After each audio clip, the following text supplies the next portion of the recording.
Hey guys, we're going to be going back to the Lonely Island Super Foe Rush and going for another budget run.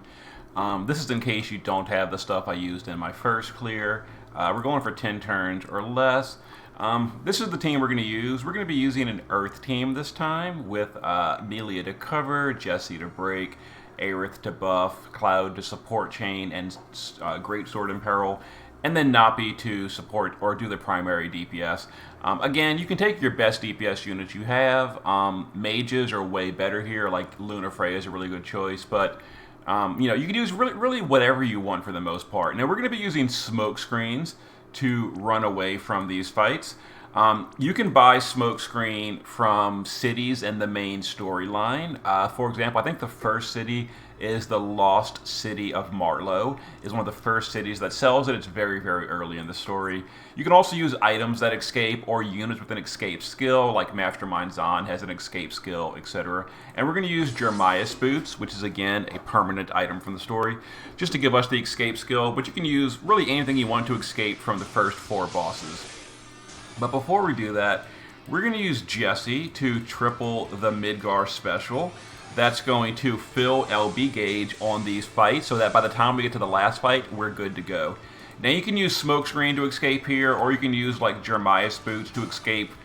Whatever you want, just something to run away so you don't got to deal with the first 4 fights if you're doing like a budget run. Because the first 4 fights are aquatic, and you might not have the gear to like split your killers between aquatic and like the bug. The last fight is a insect or bug, and that's the one where you want to focus your killers, because we're only really going to be fighting the insect when we get there. So we'll go ahead and do this. Fill LB gauge. So everyone's LB gauge is now good to go. Perfect. We've escaped from all this. We will continue escaping. You can only escape up to the final boss on the boss rush. So we'll just escape again. We're all good to go on LB gauge.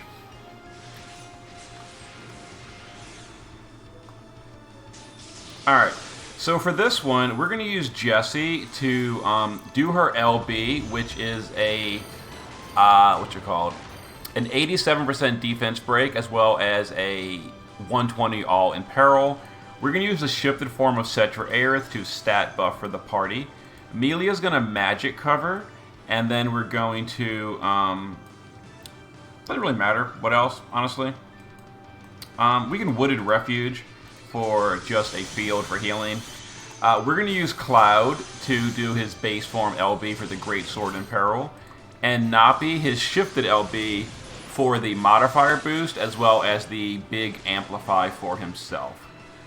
Okay, so some magical attacks that are earth and water element that we're covering, and some fixed attacks that get through cover. We're not really worried about it. Okay, so now we're going to use Jessie to full breakdown and then double Midgar special. We're going to use Melia. We didn't imbue Napi yet, so we're going to use Melia this turn to imbue Napi with Earth. Now we could use Napi to imbue herself, but it takes an extra turn. We don't really want to deal with that. And then other than that, we will, I guess Eggshell Guard doesn't really matter. Aerith, we've got her on Carbuncle, so we'll just shift and do Cura twice to heal the party a little bit. And then Cloud is going to triple SR with Napi. And Napi is going to triple SR with Kupo Barrage. And we'll go ahead and chain this up. This should do decentish damage. We've got a decent defense break on the boss. We've got a, yep, there we go. Okay, so the boss, again, will just do some earth or water magic, which we're covering, and some fixed attack, which bypasses cover. Yeah, this boss is very non-threatening, as you can see. We'll just reload this. We'll use Jessie to Midgar special 3 times for LB gauge. We'll use Melia to just shifted LB for the mitigation in case we don't win here. I'm going to intentionally break my chain and not kill this boss so we can stall longer. So yeah, as you saw, if I had chained again that turn, I would have OTK'd at that point. But I'm intentionally breaking the chain, so I can show you just in case you don't 2-turn it. You've got 6 turns to do all missions, so you know, very simple here. Alright, so we do need to fill Napi's LB gauge again, because her modifier boost only lasts 2 turns, so turns 2 and 3, they're now gone. So we're going to use Jessie to full breakdown and double Midgar special. We're going to use Aerith to LB here.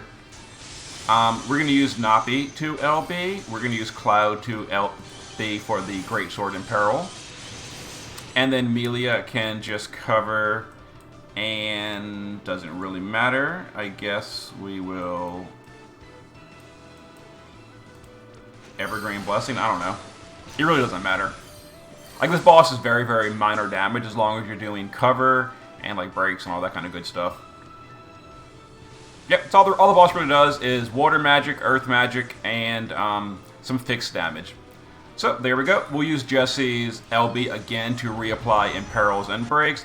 Just in case you don't kill the boss here, we would dual cast Cure from Carbuncle, or Cura. Melia can cover, and the Earth Imbue is still up on our Napi, so we don't need to worry about that. So Napi can Kupo Barrage, and Cloud can just triple SR. And we'll chain this up. You know, turn 5, we still have one more turn to go. The boss is obviously going to die here, so there that is. Okay, pretty simple, pretty direct. We still had 1 turn remaining for the turn limit mission because we retreated on fights 1, 2, 3, and 4. And there's a 10-turn mission, so we had 6 turns remaining for the final boss. So yeah, if you don't have Napi, if you don't have like Titus like I did in my original video, just take your best DPS possible. You want to stick to water or earth element if possible. I didn't gear Cloud, so whatever his gear is irrelevant. And I'll show you the gear we use. Extremely budget gear. So let's show the team and the gear. And most of the team was like just not even wearing stuff because whatever. Come on, game, load it up. All right, so we are using we're using a magic tank, and we chose Melia just because she can imbue earth element. And again, I didn't want to waste a turn having Napi imbue herself, so we did Melia's imbue. You can use things like, you know, Roka, or if you want to go with the water team, water's fine as well, like Lord of the Seas, Nicole, Cacteria. All these are sources of imbues, but, you know, we went Melia. We went with 150 or better to water and earth resist. Melia was still taking damage, so I guess you actually need 200% for full immunity. The damage Melia took was so completely irrelevant, it was whatever. As you see, I barely even geared either form. There's a little bit of resist. I guess if you want to go for complete immunity, 200% was enough. I guess the boss did a 100 in peril. I thought it was only a 50 in peril. I guess I was mistaken. Either case, some water, some earth resist, and you don't even need a tank. You could also use water or earth resist buffs, for example, if you're using Cacteria. Jessie, she was our breaker, our imperil unit, and she filled our LB gauge with Midgar special. Technically geared for evasion and provoke. Again, I don't think the boss even uses physical damage.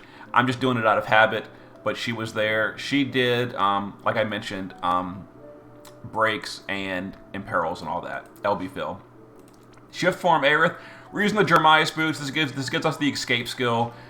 You can use this. You can use smoke screens. You can use whatever you want to escape from the bosses. Other than that, dual cast and tranquil healing. And she's on Carbuncle for the Cura spell, because for some reason Aerith doesn't have cures. That was just to top off the team for the fixed damage. That's all she was wearing, you know, naked otherwise, just a way to heal the party. And her primary purpose on this clear was her her LB, because it does a 400% stat buff, which is all we really cared about. It's just a big stat buff for our DPS. Cloud is using an earth weapon because we're using a single target imbue, so we needed earth weapon. He was not geared for damage. He's just geared for mana reduction and just whatever. The only reason he's being brought is because he has an EX2 skill that upgrades his LB to a 35% Greatsword in Peril. Now, if you're using things like Cacteria and fist weapons, whatever, and again, Napi can do her own Greatsword in Peril, but that would cost an extra turn, and I didn't want to waste turns with setup. So we took Cloud. He did the Greatsword in Peril. It does require EX2 or better. That way we can skip the setup turn, an extra setup turn with Napi. But if you're using things like, you can use a spear on Napi and get a fist in peril or a spear in peril from like Sky. You could use a double hand sword like the I forget what the double hand sword is called, the one from Dragon or Legend of Mana, the good variant. Turfing. You can use Turfing with Napi, and a sword in peril from like Elena Starlight Elena, Arden, Noctis, etc. Or you could use guns with like Louise. There's plenty of options. But we're going with a budget build. So we're using the free Rain ST Mars, was given for free from the story. It's a great sword, two-handed great sword, and Cloud did the great sword in peril for us. Other than that, very, very budget gear. We've got the Magistress Helm. We've got the Insect Killer. This is all free stuff. Her own TMR, a cheap card, and she had 275 Insect Killer, and she just changed. So you need to do her shifted LB first. That puts a modifier boost for Kupo Barrage, and then Kupo Barrage multiple turns. Her LB also does Earth Imperil and Earth Amplify, so you kind of want to do Earth damage if you're going with a Napi team. If you're using like a different DPS, water is totally fine as well. So okay, there was the team. Hopefully this has been an even better budget guide explanation than my first one. Hope it helps. See you guys next time.